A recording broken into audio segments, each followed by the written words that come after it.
हरिओम, मी आमोद सिंह मधुसूदन दिघे, डोंबिवली पूर्व उपासना केंद्र। संध्याकाळची माझी फ्लाईट होती मुंबईसाठी, म्हणून मी जे कलीग होते ऑफिसमध्ये त्यांना म्हटलं अरे मला जरा गाडी बुक करून दे। त्यांनी गाडी बुक केली आणि गाडी आली आणि मी बसलो आणि मग मी काही माझे कामानिमित्त बोलत होतो, काही ऑफिसमधले, तर ते फोनवर बोलत होतो मी आणि ते बोलता बोलता कधी एअरपोर्ट आलं, भुवनेश्वर एअरपोर्ट, ते मला कळलं नाही। आणि झालं असं की त्याच्यामध्ये माझा जो मोबाईल आहे तो सायलेंटवर होता का व्हायब्रेशनवर होता मला पण कळलं नाही आणि घाईघाई गडबडीमध्ये मी माझी बॅगवर सगळं घेतलं आणि तो मोबाईल राहिला माझ्या ओला कारमध्ये मागच्या सीटवर आणि मी घाई गडबडीत उतरलो, त्याला पैसे दिले आणि मी एअरपोर्टमध्ये गेलो। आतमध्ये गेल्यानंतर सगळं नेहमीप्रमाणे चेकिंग वगैरे झालं सगळं आणि माझी जी फ्लाईट होती ती एअर इंडियाची होती। तर झालं तेव्हा की सगळं आता झालेलं आहे चेकिंग आणि आता थोडा वेळ आहे फ्लाईटला, अजून तासभर तर होताच। तर म्हणून म्हटलं आता चला आता घरी फोन करू आपण, म्हणून बॅगेमध्ये फोन शोधायला लागला। आधी बघितलं तर खिशामध्ये बघितलं तर फोन नव्हता, मला वाटलं त्याला ठीक आहे एखादं बॅगेत ठेवला असेल, तर बॅगेत पण नाही, म्हणून मी सगळी बॅग वर खाली करून बघितलं तर फोन काय कुठे मिळाला नाही। तर मी खूप डिस्टर्ब झालो की म्हटलं फोन गेला कुठे। मी परत एअर इंडियाच्या काउंटरला गेलो, त्यांना म्हटलं की दादा इकडे फोन राहिला का, त्यांना विचारलं तेव्हा तिकडे, तर ते म्हटले नाही बाबा त्याचा काय फोन राहिला नाही। तर मी जिकडे तिकडे गेलो तिकडे सगळे चेक केलं तर फोन तर कुठेच नव्हता। तेव्हा माझ्या लक्षात आलं एखादाच फोन माझ्या गाडीत तर नाही राहिला। बापूंचा दावा चालू केला, बापूंना सांगितलं बापू आता तो काही झालं तरी फोन मिळवून द्या, आणि ती खूप अशक्यपाय गोष्ट होती त्यावेळेला की असा फोन मिळेल की नाही माहिती नव्हतं। म्हणून मी एअर इंडियाच्या जे ऑफिसर होते त्यांना सांगितलं आणि तिथे लकीली एक जर ऑफिसर होता तो खूप चांगला निघाला। त्यांनी मला सांगितलं काय हरकत नाही, काय काळजी करू नका, आपण बघूया, प्रयत्न करू।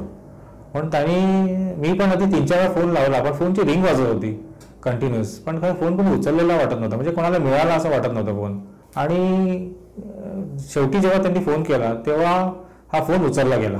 तर त्यांनी त्याच्या भाषेमध्ये विचारलं त्याला, ओरिया भाषेमध्ये, हा फोन जो आहे त्या व्यक्तीचा आणि ही व्यक्ती माझ्यासमोर आता उभी आहे आणि त्याची मुंबईला फ्लाईट आहे, ती काही थोड्या वेळातच ती फ्लाईट आता सुटणार आहे, त्यामुळे यांना सिक्युरिटी चेकमधून पुढे राहावं लागणार आहे। तर तू कुठे आहेस? तर त्यांनी सांगितलं अरे बापरे मी तर या जे पॅसेंजर त्यांना सोडून दुसऱ्या पॅसेंजरला घ्यायला चाललो आणि बरेच पुढे गेलेलो आहे मी, बरेच किलोमीटर, आणि आता काय मी येणार नाही। पण शेवटी त्यांनी सांगितलं त्याला काही करून तू हा फोन दे कारण खूप महत्त्वाचा आहे, आणि तो लकीली तयार झाला।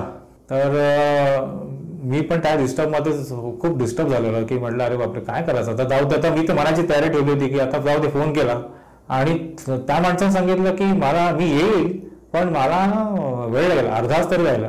अरे बापरे, तिथे म्हटलं आता अजून एक प्रॉब्लेम की आता फ्लाईटची वेळ होत आली आहे आणि कसं काय। तर तेवढ्यात एअर इंडियाचे जे ऑफिसर माझ्यावर होते कंटिन्युअसली, तर त्यांनी सांगितलं काही काळजी नको, आपण करूया, प्रयत्नात आपण शेवटपर्यंत चालू ठेवायचे।